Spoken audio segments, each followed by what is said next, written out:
skin sharp when I drop these lyrics that'll make you call the cops. Don't you dare stare, you better move, don't ever compare me to the rest of the lot, get sliced and diced. Competition paying the price, I'm gonna knock you out. Stop.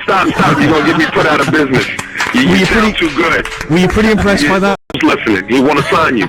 Listen, if you when you're making your next record, if you need someone in just to maybe lay down some stuff with you, just in the studio, I'm more than happy to come over. Absolutely, man. Your flow's impeccable, man. Incredible. Did you hear that, everyone? My flow is impeccable. Impeccable. Listen, we're going to play a track from your new album. It's called Cry. Can you tell us a little bit about this track? Your flow is inscrutable. The Cry record is actually just, it's one of the songs on the album. It's very much kind of it's just an ode to like a guy and a man and a woman's relationship, and how he'll do anything and go crawl over any obstacle, go beyond to any level and any extent to make sure that his woman is happy and taken care of, and he's just going all out for the one that he loves.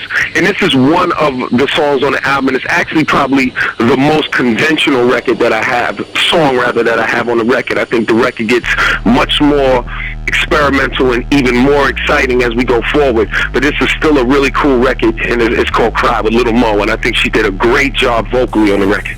It features Lil Mo? Lil Mo. Little Mo. Okay, wow. Not Little Mo from EastEnders. Huh? Not Little Mo from EastEnders. We have a TV show over here called EastEnders. I'm sure there's a character called Little Mo. Well, that's them boys and what's them girls. What is that record? So, Ella, when can we expect the album? When's it going to be in the shops? The album will be out the end of July, early August, probably like July 28th or something like that, tentatively. And like I said, it's going to be a lot of fun. It's going to be a lot of flavor on the record, and I really hope that people enjoy it as much as I enjoy creating the music, because the material definitely is worth checking out. I think it's going to be hot. You know what I'm saying? It's just a matter of it being exposed and people getting an opportunity to hear it and trusting me when I tell them that this is a much better record than I put out in many years. I really do mean that. I'm not just saying that. And we're looking forward to it enormously. It's such an honour and a pleasure to speak to you. Thank you so much for getting on the phone with us. Thank you, man. Your flow's impeccable, man. Thank you. I really appreciate it. That does actually mean a lot. Much love, man. Lots of love to you as well. Round of applause, please, for LL Cool J. We'll play Cry. Here it is.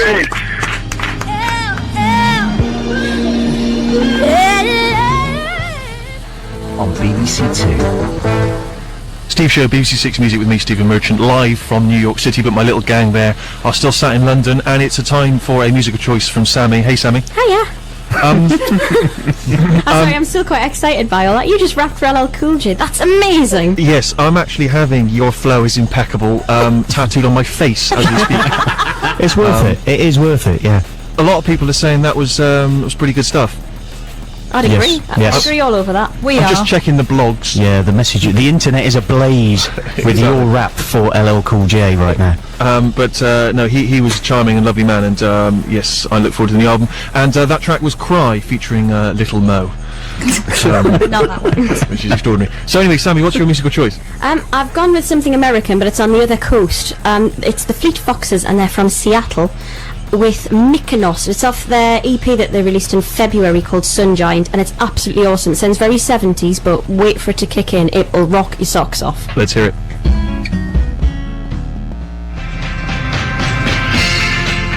Summer in the City, Lovin' Spoonful, of course, from 1966. Hey, talking of summer in the city, I'm in the city in New York. And I'll tell you here right now for nothing, it's 95 degrees in the shade.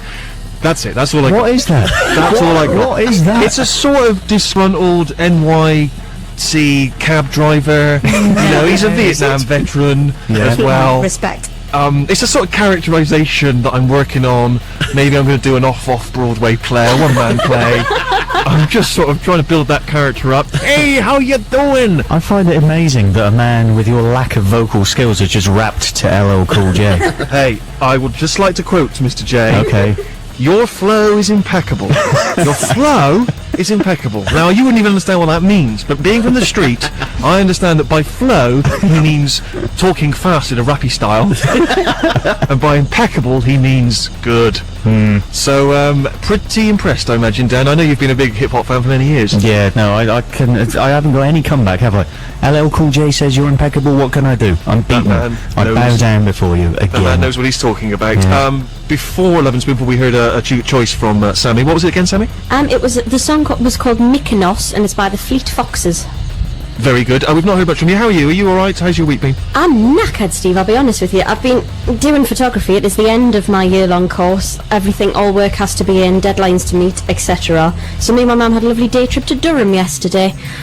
We arrived in Durham. 10 minutes into our trip, I was assaulted. So my view of Durham's changed slightly. Yeah. What do you mean you were assaulted? A man who was liquored to the eyeballs grabbed me quite viciously and tried to steal kisses from me. It's probably the nicest way I can put it. I had to wipe my mouth out with a baby wipe. I was spitting on the streets. I don't do that, Steve. I'm a nice girl. He tried to steal kisses from you. Is that a polite way? What does that... That's a polite way of saying it. He was just trying to ram his tongue in my mouth. It was quite unpleasant. This is extraordinary. Goodness. He had lovely blue eyes, though. That's probably the only good thing I can pick out about that man, but I am trying to be more positive about life, so yes, it You're was all safer probably in New lovely York, eyes. Steve. You're safer We in New probably York. are. I love the fact that Sammy, he still managed to notice he had lovely blue eyes, even as a crazy man was licking her face off. He was covered in felt tip pen. Apparently he'd been headbutting bouncers. This is how I don't know if he was trying to chat me up with this, I don't know, but he was telling me that he had done a few bouncers in, which, I don't know, it's not much of a chat line, but apparently in Durham, it gets the ladies. Still, you've got his phone number. A date next Monday. Looking forward to all the gossip on next week's show. Should I buy a hat? No. By all means, bring your kids. There'll be a crack. Okay, so we're very excited. Very soon we'll have Duke Spirit live in session there in London, playing tunes from their current album. But before that, we need to get a choice from Harry. Yeah, well, I figured by hour 2 of the Steve Show NYC, everyone would be fed up with all that NYC talk. So I picked a band from Los Angeles who were called Mary's Danish. Now, they were reasonably small in the late 80s to early 90s. This track's from 91, and when I say that, it doesn't sound a long time ago, but it's probably before some of the Steve Show listeners were even born. It was certainly before the idea of texting a digital radio station wouldn't even have existed then. People would have thought you were looking into the future like some sort of crazy man. Anyway, they were they were a really good band, but they did awfully. They got really screwed over by their record company. There's an amazing article on the internet from the LA Weekly telling them how their record company basically withdrew all funding and was going to sue them for selling t-shirts at their own gigs. It's quite a sad story, but this is a lovely song called Julie's Blanket.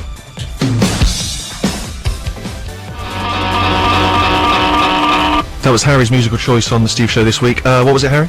That was Julie's Blanket by Mary's Danish. If you thought that it was impossible to top LL Cool J listening while I rapped one of his big hits, then you're absolutely right. It is impossible to top that, but the people who are now going to try are here. It's the Duke Spirit. A round of applause, please. We welcome them to the studio. Who's going to do the talking? Is it going to be you, Lily? It is, yeah. Did you catch me rapping with LL? No, because we were sound checking, but I will be sure to run home and listen again. Please use the Listen Again facility on BBC website. I do quite regularly. It is quite extraordinary. I've got natural flow, but LL described it as impeccable. Oh, I can't wait. That's my evening sorted. I'll just listen again and again. I can't believe that there's a certain note of facetiousness. I can't really be sure because obviously I'm stateside and you're in London. Well, I'm just disappointed because they promised us that you'd be a hologram in the room with us, and I can't see any sort of multi-dimensional versions of you. You're just not Star here. Wars style, yes. I can appear from a small droid. So it's lovely to have you. I'm so sorry that I can't be there with you in person to shake your hands. But who have you got with you, Leela? Well, to my right side is Dan Higgins on guitar. To my left is Luke Ford. He's on guitar as well. Bass is Toby Butler. Oliver Betts over there, drumming away. Rusty, our good friend on keys. And my cousin Ed. He just popped in, did he? Popped in for see if he could get a can of Coke out your fridge. Sure, well, why not? Good luck to him. You'll probably find anything in the BBC fridge. No, there's Steve Lamack said it all. Well, can I just ask, because this is obviously a New York themed show, do you have any associations with New York? Is there any way I could tie you into that thing? Oh, quick! I think it's something funny Have to you say. been to New York? We've been there quite a lot this year, actually. We just played a show at the Bowery Ballroom a couple of months ago, and we're going back out there in July. And I think we're playing in Brooklyn. And yeah, Perfect. That's all I needed. good. It seems now like it's all been carefully coordinated. Now you've been touring quite rigorously, haven't you, across the states? Yeah, we did that, and then we had 4 days off, and then we went to Europe, and we just got back on Friday from touring around Germany. So it's been quite brutal, but brilliant. I'm always intrigued to know how decadent bands are on tour. Are you pretty wild? Well, I take it from that sort of nervous giggle that your parents are listening, but the answer's yes. Toby did throw a banana at Ollie, and he nearly got a black eye from that. That was Wow, it's really like Aerosmith than your tour bus. that was a sort of grand boof of it all. We let's put it this way: we like a drop to drink. Whoa, interesting. Okay, likes a drop to drink. My flow is impeccable. So listen, I think the best thing to do is to have a tune from you, then we'll get a sense of what you sound like for people who aren't already familiar, and then we can chat some more. That sounds wonderful. Perfect. What are you going to play first? This song is called My Sunken Treasure. Let's hear it. The Duke Spirit live in session. Round of applause indeed. That was magnificent. It sounds extraordinary even here in NYC. Yeah, does it sound different? It just sounded like it could have been on the record. Barely worth you coming into the studio. Then that's from that's released as a single, isn't it, tomorrow? That's right. Great, Yeah. so people can download that. And it's from the album Neptune. And I'm just reading some information about the Neptune. I'm always intrigued to know whether you, the band, have actually ever seen the press releases that get sent out. I saw one once, and it had loads of sort of blank bits where it said, "Please insert something or other here." So I think someone had typed it up a bit wrong. And So- I filed a complaint, and it was rectified. Jolly good. It's good to know that you're using the formal channels to rectify any problems. Yes, I'm just reading it here. It says that you recorded the album at in the Joshua Tree, which is that sort of desert area outside of Los Angeles. I'm presuming that was in a studio there and not just literally in an empty desert landscape. It was in a cave. No, it was, it's called Rancho de la Luna, and it's a studio that I guess Desert Sessions and Queens of the Stone Age and all those those dudes kind of hang out in. And it's good because it's not really sort of some clinical, sanitised, expensive studio. It's actually sort of like someone's house as well, so it's extremely laid back and just like totally brilliant. And why do bands go to foreign countries and record albums? I've never quite understood it. Is it just because you want to have a big knees up in the good weather? Yeah, we were looking really pasty, and Sure. so we needed to, and we were spending too much on those like all over bronze spray things. Yes. No, I think it's it definitely was such a wonderful, geographic, weird place to go that definitely affects the way you play and the way that you think about your songs when you take them out of the context of your normal kind of London living room or whatever. So I think it definitely, I don't know, it helped us evoke a bit of, mystical fever in the room. Which you can't really do if you're just doing it somewhere that's really familiar to you and all your mates are dropping by, which is also brilliant, but sometimes you need to be taken away. Sure. Well, that's why I'm doing the show from NYC. That's why this interview is so electrifying on my part. I can feel some mystical fever. Yeah. I'm wearing my new stay hat. out there then. Just to quote yourself back at you, quite unexpectedly, water seeped into lots of my phrases and titles. I feel like going to the desert was the only rightful place to take these images of submersion, sea gods and ships. I wanted to dry out in the heat of the sun and start anew. Does that capture perfectly why you went? Or is it just a little bit of pretentious twaddle that someone's written on your behalf? Such a boring, pretentious cow. Yeah. Because that was the answer I was hoping for when I asked the question.